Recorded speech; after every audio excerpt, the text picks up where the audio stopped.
Welcome to the Troy Kurtz Podcast. We talk all things real estate, business, and entrepreneurship. Today, I've got a very special friend and one of the guys who presented at our event, Baskal Korkis. He has an interesting story, and I want to let you tell it.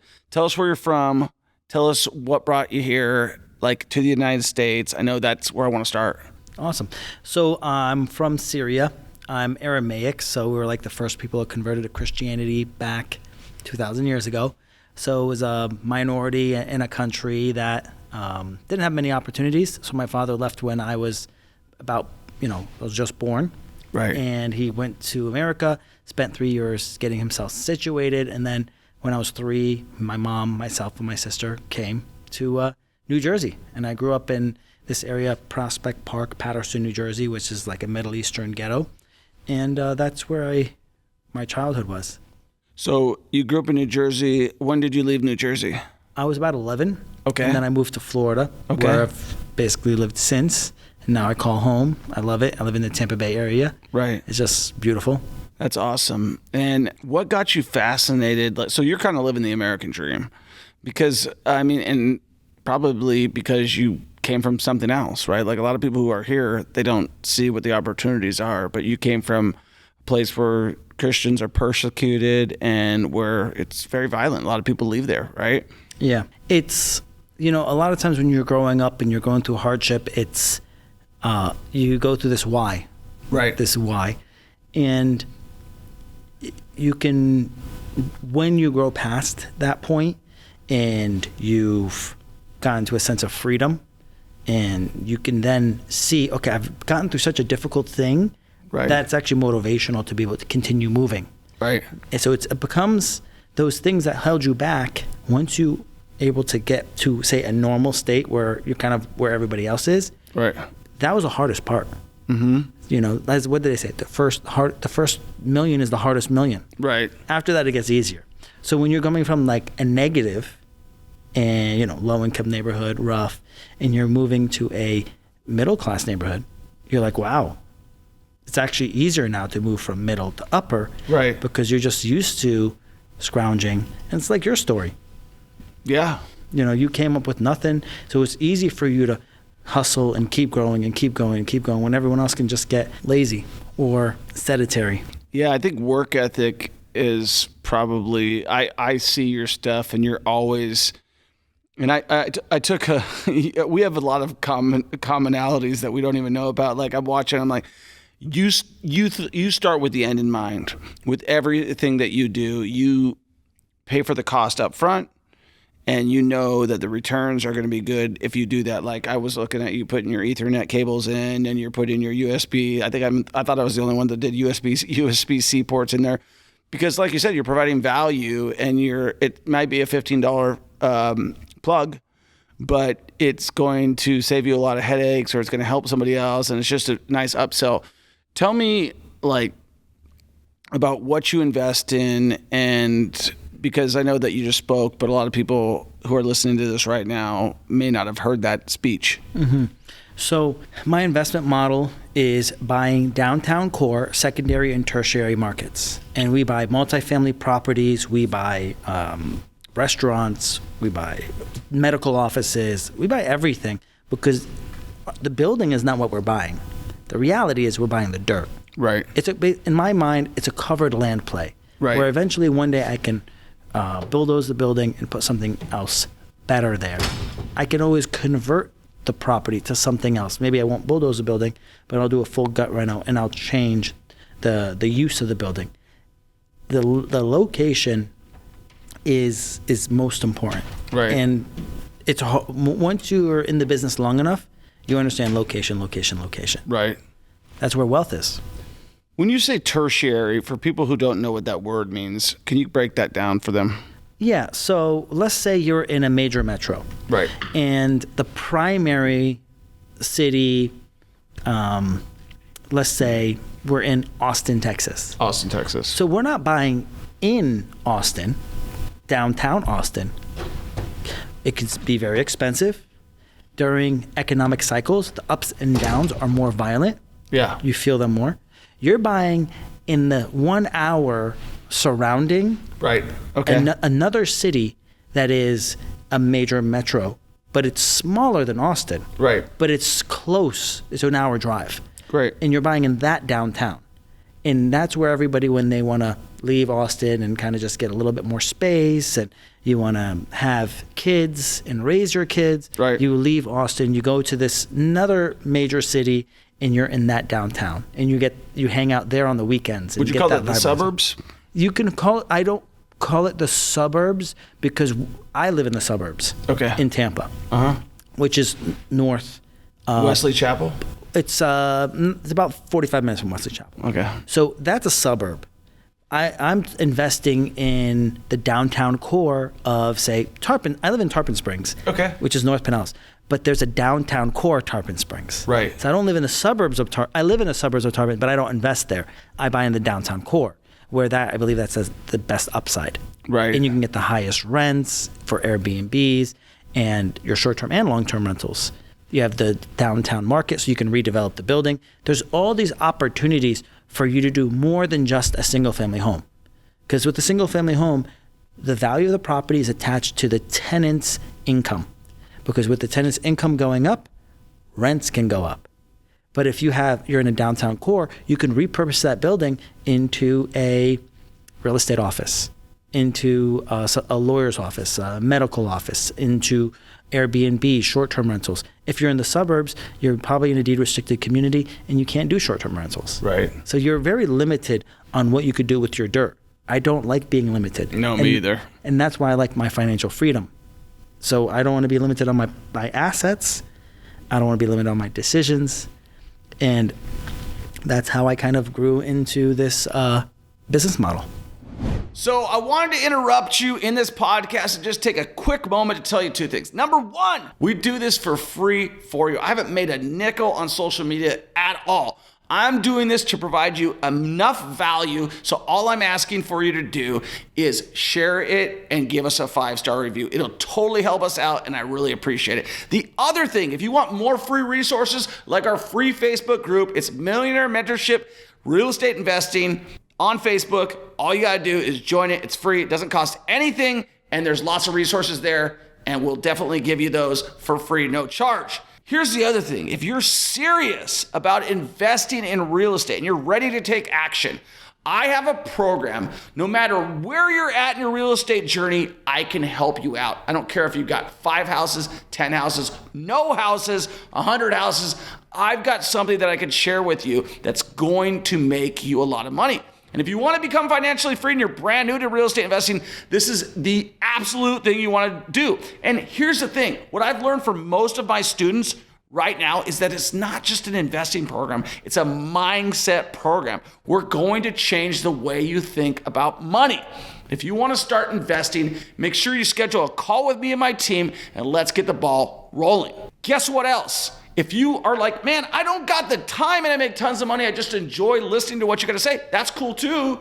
We actually have set up a fund where you can invest with us, but you gotta be an accredited investor. If you wanna find out what that looks like, all you gotta do is click the link in my bio, fill out the form, it takes you about 2 seconds, and then we'll let you know about the deals that we're doing. We're doing big deals in Kansas City. And this year, I think we'll do 2 huge deals in Kansas City. I'm looking at a few right now, and I want you to be a part of it. And if you've got more money than time, then that's what you should do. If you got more time than money, then schedule a call with me and my team, and we'll get you into our coaching program so that you can have more money than time. What's your biggest dream? Like, what would be the biggest thing that you would say, like, man, if I could do this, I just did everything that I wanted? I really want to be able to help a lot of people with their financial freedom. Okay. So to be able to bring that education and an opportunity. So not so much teaching people courses. Right. But so one of the things I'm working on now is an app, which is a fintech app, which is all in one. It does everything.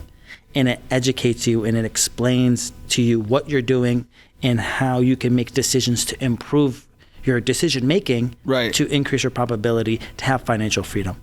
And I believe if people have their financial freedom, they'll stop making decisions that aren't beneficial to them. Right. So they're constantly making worse and more worse decisions, right, to get deeper and deeper into the hole that it's hard to get out. And if there's something to tell them or guide them, that'd be helpful. So being able to provide that for a lot of people, that'd be one of my major goals. This is one of my BHAG. What would be your selfish dream? Selfish dream. Have like a $1 billion car collection. Just cars. Just cars. Okay, so let's get into that. What is the baddest ass car that you want right now? Oh, it's a 1999 McLaren. I like the McLarens too. Right? So I believe it's not the new one is called a P1. Okay. But I think it's called the F1. And right now they go for like they were $1 million in '99. Now they go for like 25 to 50 million, depending on the condition of the car. Are you kidding me? No. A McLaren is a 25 to 50 million dollar car, and it cost $1 million in 1999. It's 3 seats. You sit in the middle of the car. Yeah. And then you have two passengers behind you. Okay. Yeah. How fast does it go? Naturally aspirated, 200 miles per hour. What's naturally aspirated mean? Means there's no turbos or superchargers. Okay. So it's a naturally aspirated engine. So it just means gas to fuel injection to go. Yeah. So there's not like a turbocharger that's taking your exhaust fumes to speed it up and push it back in. So it's like most of the Corvettes are naturally aspirated. Ferrari 458 is naturally aspirated. I think those are also going to be collectibles one day. 458 naturally aspirated. Then 488 is a turboed version. And then now they're going to go to hybrids. So all those cars I think are going to be very collectible. Yeah, that's crazy. I did not know McLaren was like I looked at buying McLarens. And do you like to drive fast? All the time. Okay. Yeah. What's the fastest you've ever driven? 167. Okay. You got me beat. What kind of car was that in? My Model X Plaid. So it's a 6-seater car. So Model X Tesla? Tesla Model X Plaid. It's 6 people. It's an SUV. You didn't have the kids in the car, did you? I told my mom that the other day. I hit my Porsche and just at 135 just to kind of see what it got, just real quick. I didn't push it any further than that. Yeah. And she's like, you have kids and a family, and I was like, yeah, I feel pretty safe at 135. Yeah, the car is pretty safe. I mean, that car is a ridiculous vehicle. 0 to 60 in 2.5 seconds. Yeah. 0 to 100 is like 3 seconds, 3.5 seconds. So it's super stable. Again, not advisable. So, but I would love to hit the track. I'm assuming. Of course. Yeah. But yeah, I would love to start when I get some more free time, when I start building out my team better, I want to start. So you love cars? I really love driving. I love cars. Yeah. Yeah. Yeah, it's fun. So what's your next favorite car? Next to that, you know, I always had a dislike for Porsches. Yeah. I don't know why. I won't take that personally. I don't know why, but I did. But the Porsche GT is such a nice car that it won me over. I was just like, I this is nice. Yeah. So I was actually looking at one in 2020. It was one for sale for like $1 million, and I was like, God damn, you're looking at expensive cars. I have expensive taste. Holy crap! For me, so when I was growing up, I wanted a GTR. Yeah. And I had 23 units, and I was gonna actually had 20. I had 17 units, and I was gonna buy another 6. And I was like, should I buy another 6 or should I buy the GTR? Yeah. And I ended up buying another 6. And then the real estate market crashed in 2008, and then I was like, I should have bought the GTR instead. It would have been a better financial decision. Yeah. So that car when it came out was $60,000 to $80,000. The car today is still like $60,000. Right. I don't seem to have that luck with cars. So yeah, I mean, I got a Ford Raptor, and I've got a Porsche Macan, and then Toyota. It's enjoy yourself. You only live once. That's something I totally agree with. You only live once. So for guys who are trying to get started investing in real estate, you've been investing. How old are you right now? I'm 37. God, okay, you're so smart. So 37. And when you started at 23, did you say, or 19? No, at 23, I had 23 units. Oh, that's what I started studying at 14, and I'd work for investors for free to pick up the knowledge. This is before YouTube. Right. And then at 19, I was able to do my first deal. At 16, I could have done my first deal, but my dad wouldn't co-sign. Yeah. So then I was 19. I had my tax returns in order. I had everything like, because you need 2 years of tax returns. Right. So 18, I had, the bank. 19, I had 2 years of W-2s. So I was able to get the loan.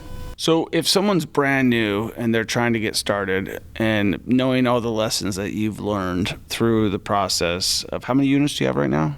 Like 145. So out of the 145 units, I'm sure you've bought and sold, because you're a licensed agent as well, right? I'm not. Oh, you're not? Okay. That's the one thing I really disliked. It was a turnoff to me. Yeah. To be an agent. Yeah. So but I basically have every other license: mortgage, insurance. Yeah, you got every other accounting. one. So I have everything else except that one. You. Yeah.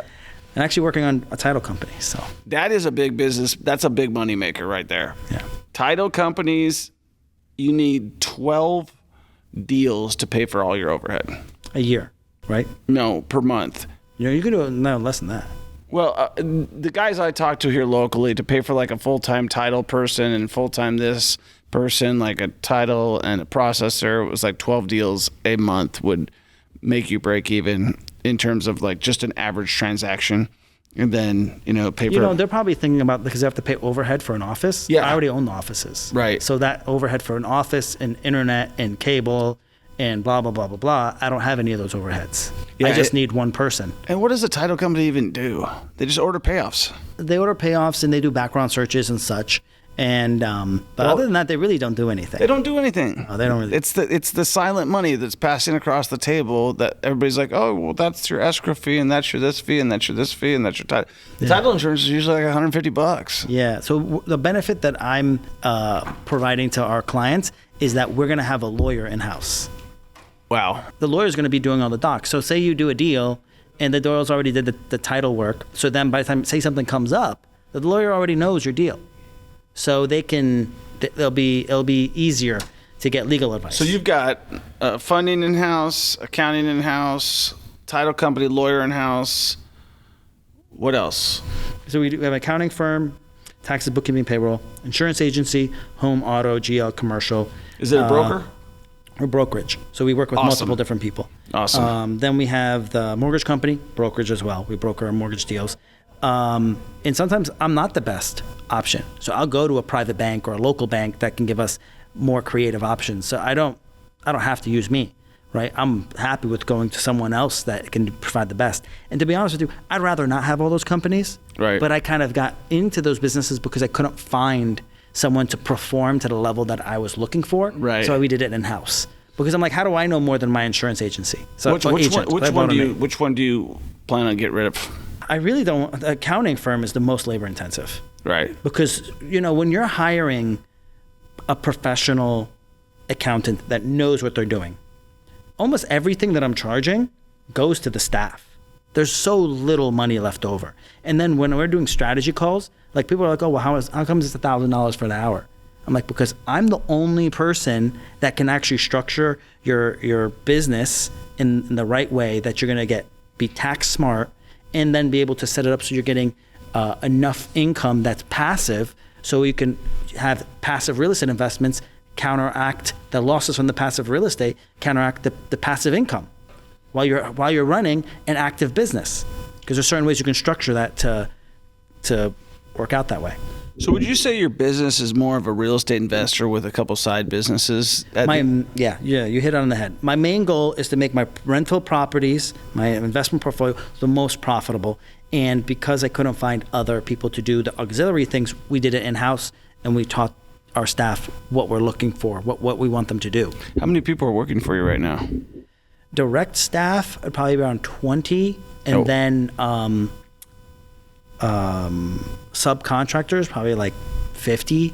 Yeah, and you're talking like laborers and whatnot as well? Laborers and 1099s that are basically only working for us, but they're not our employees. Right. So where do you see yourself in the next 10 years?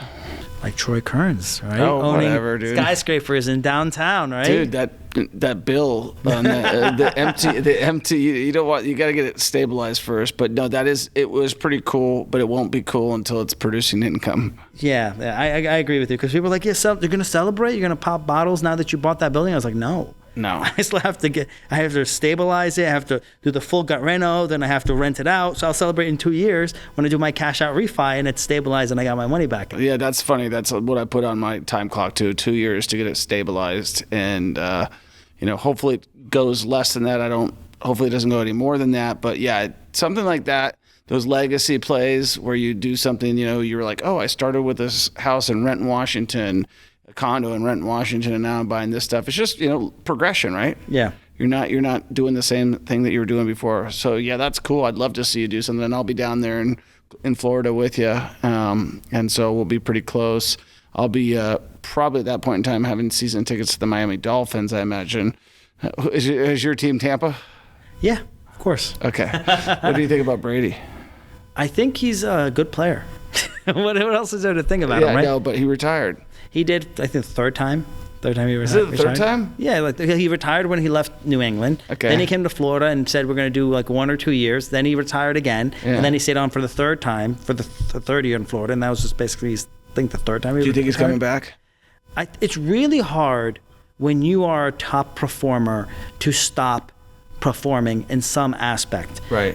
When you're hustling your whole life and you're driven and you're focused, the hard part, I'll give you my example. My coach is a powerlifter, right. A powerlifting coach. He's the world's best powerlifting coach. He's 65 years old, almost 65 years old. He weighed 154 pounds at the last competition, total 1,540 pounds, natural, bench, squat, deadlift. The dude is ridiculous. So imagine, you're 64 years old, weighed 154 pounds, and he deadlifted 600. Wow. Right? Natural. What are your stats? I haven't PR'd in a while because I've been off season, but last Saturday I did 435 for 8 on my deadlift, and I did 375 for 8 on my squat. So I'm working on building up my core, my 8 to 10 range, and then I'm going to start loading up. But you don't really load up until you're in a competition. What is the benefit of powerlifting? It is mental health for me. Powerlifting gives you this. When you do a big deal, you're like, oh my God, this is a big deal. I'm stressed out. Electric bill's $18,000 a month. Right. It's not stabilized. The city's giving me issues. Nobody's working on time. Right. This is driving me crazy. When you're going to go and you're going to, squat 375 pounds and you need to do 8 reps. Right. And you're like, damn, that's a lot. Yeah. I don't want to do it. Yeah. I don't have to do it. Yeah. What's another deal? Yeah. What's another rep? Yeah. Why am I even doing this to myself? Right. You have your body is fighting against you. Right. Your mind is gonna be like, why you gotta do more work? Right. So when you can go and you can push yourself to accomplish a physical goal, right, it becomes so much easier for you to accomplish a psychologically difficult goal. It's so much easier that you can accomplish and overpass an emotionally difficult goal, right, than financially difficult goal. That's good advice. I like that. I never thought about it like that. But yeah, so you got your mind on that, and you're realizing that you're just kind of callousing your mind, as David Goggins would say, right? You're getting into that whole zone. Well, that's cool, man. Well, I appreciate you coming out here. I appreciate you coming on the show. I appreciate you sharing all your words of wisdom. I appreciate you, your friendship, and the fact that you've been so generous. In fact, the first time I met you, I think you bought lunch for the entire table in Dallas, Texas. I remember that. And then you've been generous with your time out here, and you've been generous on the podcast. So I just want to say thank you for everything. And if there's any other things first of all, if people want to follow your journey, how do they do that? I'm on YouTube at Baskal Korkis. I'm on Instagram at Baskal Korkis. That's, my website's baskalkorkis.com.